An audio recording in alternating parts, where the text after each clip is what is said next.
안녕하세요. 홍 교수입니다. 2021년 4회 이제 유체역학 41번부터 보도록 하겠습니다. 자, 41번 볼게요. 자, 밀도가 가장 큰 액체 물어보고 있습니다. 자, 이거는 이제 딱 보니까 단위 환산을 해봐라. 이 문제죠. 그래서 기본 단위는 킬로그램 퍼 미터 3승으로 하시는 게 가장 깔끔하고 편리합니다. 그래서 1번부터 보자면은 1g 퍼 센티미터 3승을 이렇게 이제 1000 바꿀 수 있어야 되는데 이게 뭐 바로 안 되겠죠. 자, 여러분 이런 게 이제 안 된다 하시면은 단위 환산의 유명한 깍두기법이라고 있습니다. 1g 퍼 센티미터 3승이죠. 그러면은 먼저 킬로그램 1000g이 1kg이죠. 그래서 요거 약분되고 그 다음에 10의 6승 센티미터 3승이 1 미터 3승입니다. 1cm가 이제 10의 마이너스 2미터니까요. 그래서 요거 단위 이렇게 사라집니다. 그래서 결국에 남는 거는 10의 3승을 곱해야 1g 퍼 센티미터 3승이 킬로그램 퍼 미터 3승으로 변하는 겁니다. 그래서 결국에는 1000이 되고요. 그리고 2번 비중 1.5. 비중 1.5는 쉽죠. 비중 곱하기 밀도, 물의 밀도 1000 곱하시면은 1500이 됩니다. 그 다음에 3번은 1200. 그 다음에 비중량. 비중량은 이제 값많은 로지에서 이제 솔브 풀어보시면은 815.5 이게 밀도 값이 됩니다. 결과적으로 밀도가 가장 큰 액체는 2번 비중 1.5가 나오게 됩니다. 42번입니다. 액체의 밀도가 이제 890으로 주어지고 최적 탄성계수 2200으로 주어졌습니다. 그러면서 전파되는 소리의 속도 물어보고 있네요. 자, 전파되는 소리의 속도 기체와 액체 두 가지로 나뉜다 그랬죠? 여기서는 여기 액체라고 나와 있으니까 음속 C는 루트 로분의 K 미터 퍼 세크 요거 바로 적용을 하시면 되겠습니다. 그래서 단위는 요 파스칼 단위 그리고 로는 킬로그램 퍼 미터 3승 요거만 맞춰주시면은 1호 7이 답은 1번이 나오게 됩니다.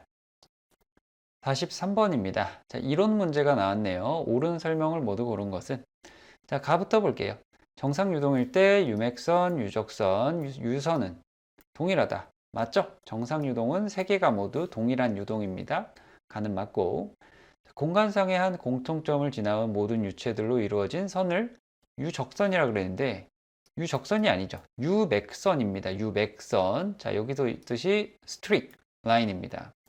자, 요거에 이제 가장 큰 뭐랄까요? 시험에 나오는 아주 안 좋은 예가 이 담배 연기인데요. 자, 여기서 한 점에서 나온 이 유체 입자들을 이은 선, 순간 궤적, 이게 유맥선이었습니다. 그러면 유적선은 뭐냐? 유적선은 여기 이제 흐름에서 입자 하나를 딱 바깥에 추적을 하는 겁니다. 그래서 이거를 이제 라그랑지아 관찰법, 해석법 이렇게 얘기를 하죠. 유체 입자 하나가 지나간 경로가 유적선입니다. 두 개 구분 잘 하세요. 이런 거 헷갈리면 안 됩니다. 자, 유선은 유체 속도선과 접하는 선. 맞죠? 그래서 답은 2번이 나오게 됩니다. 44번입니다. 이 문제는 이제 동점성계수 이제 계산하는 문제겠죠. 여기서 절대점성계수 이렇게 나와 있는데 이게 이제 액체다 보니까 온도에 따라서 조금 달라질 수가 있어요. 그렇기 때문에 이제 절대점성계수라는 것을 말을 하는 거죠. 그래서 엔진 오일 0.12, 800, 그 다음에 공기 1.8 곱하기 10의 마이너스 5승 1.2 이렇게 해서 이제 구해봐라 이 말입니다. 동점성계수의 정의 U는 로분의 U다. 그리고 오일과 공기 두 개를 이제 각각 계산해서 비율을 따져보시면은 10 답은 2번이 나오게 됩니다. 자, 45번입니다. 지름 0.1, 비중 2.3인데 이 작은 모래알. 자, 이것만 봐도 이제 느낌이 좀 와야 됩니다. 바닥으로 가라앉을 때 잔잔한 물속에서 가라앉는 속도는 이렇게 물어봤습니다. 자, 제가 이 문제를 이제 이론 시간에 풀지 말라 그랬었죠. 자, 부력 문제는 세 가지 케이스가 있어요. 하나는 반쯤 잠긴 거, 하나는 완전히 잠긴 거. 이 두 가지는 괜찮습니다. 근데 이렇게 작은 모래알이라서 스토크스 법칙 FD까지 적용이 되는 문제는 어려우니까 풀지 마라 이렇게 말씀을 드렸습니다. 근데 보니까 그래도 풀더라고요. 이거 시간이 꽤 오래 걸립니다. 자, 이거 속도 이렇게 물어봤는데, 자, 여기서 이제 의미하는 바, 이 문제가 의도하는 바가 뭐냐면은 힘의 평형입니다. 힘의 평형. 힘의 평형. 지금 잔잔한 물 속에서 가라앉는 속도인데 이걸 딱 몇 밀리미터 퍼 세컨냐고 특정을 했단 말이죠. 만약에 여기서 이제 내려가는 힘이 만약에 1이라도 작용을 한다면은 이거는 당연히 F는 ma에 따라서 시간 t에 대한 함수가 됩니다.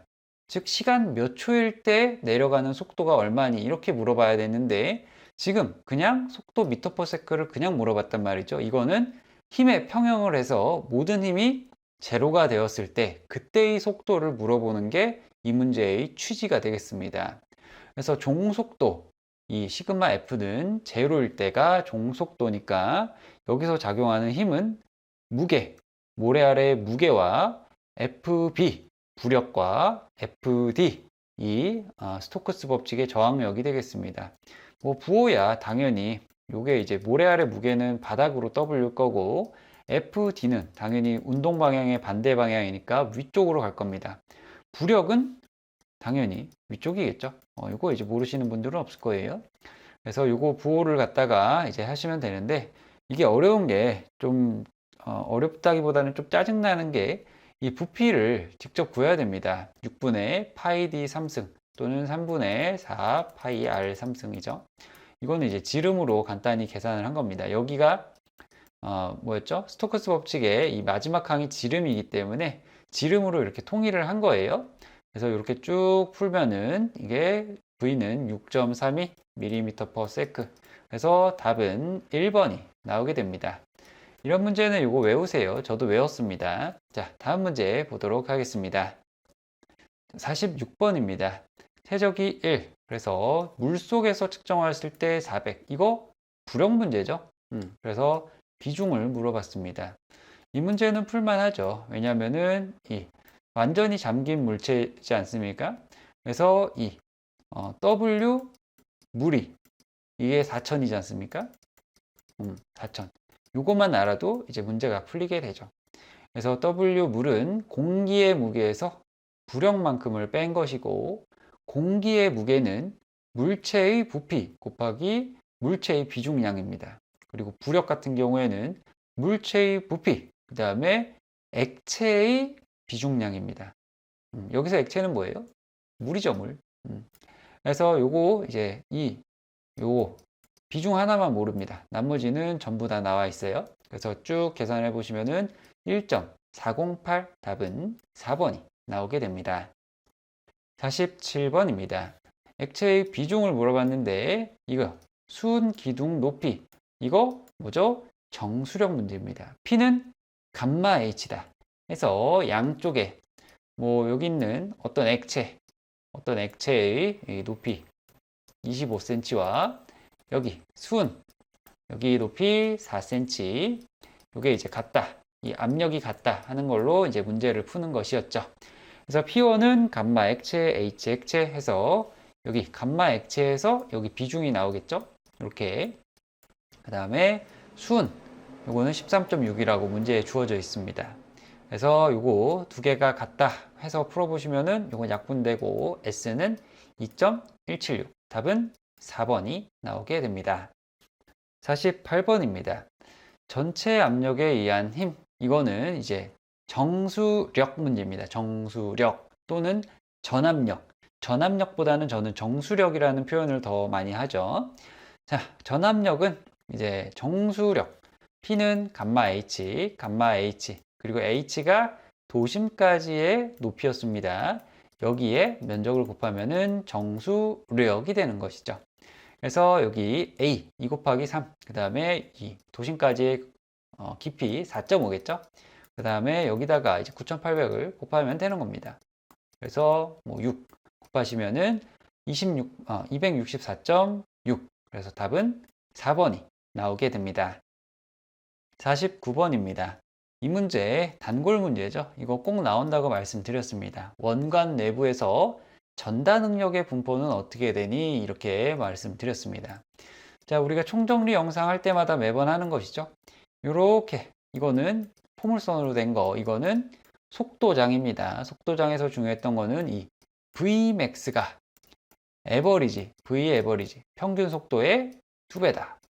요게 이제 성립한다. 요게 가장 중요했었고, 그 다음에 이제 중요한 게 이 전다 능력 분포였습니다. 벽 끝에서 최대, 그 다음에 벽 중앙에서 제로다. 요게 이제 가장 중요하다고 말씀을 드렸죠. 그래서 알맞은 것은 1번입니다. 중심축에서 0, 반지름 방향 거리에 따라 선형적, 즉 1차 함수로 증가하는 거죠. 그래서 답은 1번입니다. 50번입니다. 관 속에서 유체가 흐를 때 유동이 완전한 난류라면 수두 손실은 이렇게 물어봤습니다. 수두 손실은 F, D분의 L, 2G분의 V 제곱이고요. 이건 난류, 그리고 원관이 아니어도 괜찮습니다. 그래서 요거 그대로 이제 풀어보시면은 지금 속도의 제곱에 비례하죠. 그래서 답은 2번이 나오게 됩니다. 자, 잠시 쉬었다가 51번부터 이어가도록 하겠습니다. 감사합니다.